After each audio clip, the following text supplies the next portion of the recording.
What's up guys, welcome to another video. My name is Andre Pell, and this is Rehab for Trickers episode 2. If you don't know, this channel is about physical therapy, injury rehab, but I'm creating a segment that is more sports specific based. So if you are a tricker like I am, and you're dealing with injuries or you want injury prevention, this is it. I also have some other tutorials and other things on my channel that might help you, so check that out.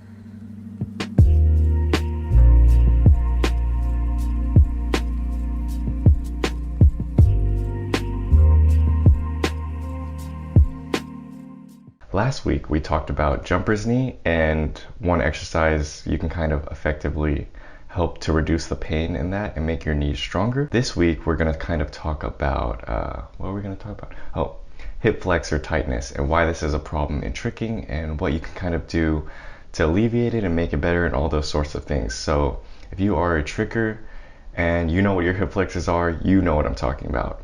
Those things get really tight, especially throughout all of our movements, because it is our main source of tucking.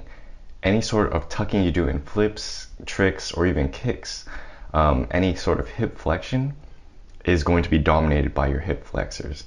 And if these are tight, they can be a strong cause for muscle imbalances and a strong cause for injury. So for example, if I take just a simple backflip or even just a back handspring, as soon as I jump, I go into hip extension and then I go straight into hip flexion. That is the tuck part. That's bringing your knees to your chest or whatever.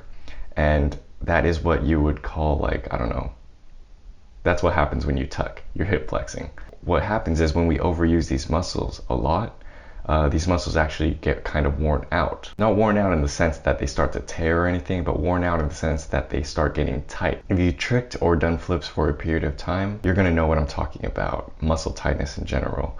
So if you do a lot of backflips, you do a lot of full twists, corkscrews, or anything like that where it involves tucking, even if you're not fully tucked, even if you have kind of like a hollow body, you're still gonna experience some sort of tucking because your muscles are flexed in that position, regardless of what range of motion you're going through.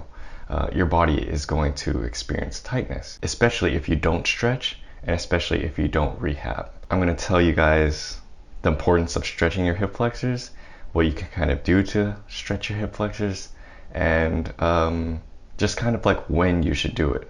Because I know a lot of trickers go into sessions, they train, they go out of sessions, they rinse and repeat. But once you start to get older, you gotta start taking care of your body, so you know what I mean? Let's start with the perfect time to stretch. It's obviously not at the beginning of the session, right? Beginning of session, we want to warm up, and that is dynamic warm-ups.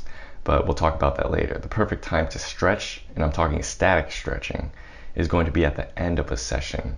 After you've kind of cooled down, you let your body stop, like, you know. Then you can start static stretching to release your muscles from this tightness. And the reason why we want to do this, especially for the hip flexors, is that if you static stretch right after a session, it reduces the amount of muscle tightness you have in the next coming days, weeks, whatever, and then less muscle tightness can actually accumulate in your body and your hip flexors. So if you end a session, you know you've done a lot. Of course, you just want to go home, you want to whatever, but you can't, because the important thing is to static stretch now, right after a session, maybe within like 20-30 minutes after a session, so you can release your muscles from any sort of tightness. So we can start with the hip flexor stretch, because this is the hip flexor video. You're just going to kind of get into a lunge position. If you drop your knee to the floor, push your hips out forward, and make sure your forward leg, your knee, isn't actually going above your foot. You can take a step further if necessary. And basically that back leg, what we're going to do is we're going to stretch out the hip flexor there. And this is primarily dominated by the hip forward movement. So if you push your hips out forward more, you're going to feel more of a stretch. And you're going to want to do this for both hip flexors. If you notice you have a side that is more, that kind of predominates your tuck, that you overuse a lot more, then you're going to want to stretch that one out longer or more often than the other side. So I would say about 20 to 30 seconds for each side and alternate. Do this a few times. And what you can do if you want to progressively advance the stretch is to actually turn this into a quadricep stretch. So we're holding that position and then we kind of grab our back leg, pull it up into a quad stretch, and then you'll feel it even more in your hip flexors. mainly your rectus femoris. That is the middle one of your quadriceps. Because once you actually engage your quads in the stretch, it actively reduces the amount of tension or whatever in your rectus femoris. It also increases the stretch in that rectus femoris because you're stretching not only the rectus femoris but the surrounding muscles as well. This all sounds like foreign blur or whatever to you, just hang in there. As you keep up with my videos, you'll understand more and more about your body. Just a super quick, easy stretch to do at the end of a session. I don't recommend doing it at the beginning of session. If you want to stretch at home and you haven't done any like working out or tricking and stuff, like, you know, these stretches are fine to do as well. Massage rolling, foam rolling to release your hip flexors is also very important.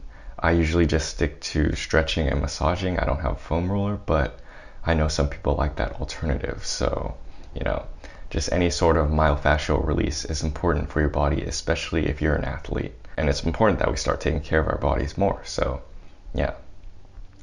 So there it is, guys. Just a really easy hip flexor stretch, a really simple dive into why it's needed and what you can kind of do when you can kind of do it to help your body feel better if you're a trigger. This will help you in the long run, especially for injury prevention, because hip flexors are some of the biggest muscles in our bodies and they affect your body in a lot more ways than you can imagine. So yeah, that's all. If you have any questions, be sure to leave them down in the comments below. If you have any video requests, do so as well. If you also have any other stretches that you'd like to recommend to other people, I'm sure they'd appreciate it. So yeah, like, comment, subscribe, whatever. I'll be here for more content. Be sure to check me out. I'll see you guys next week.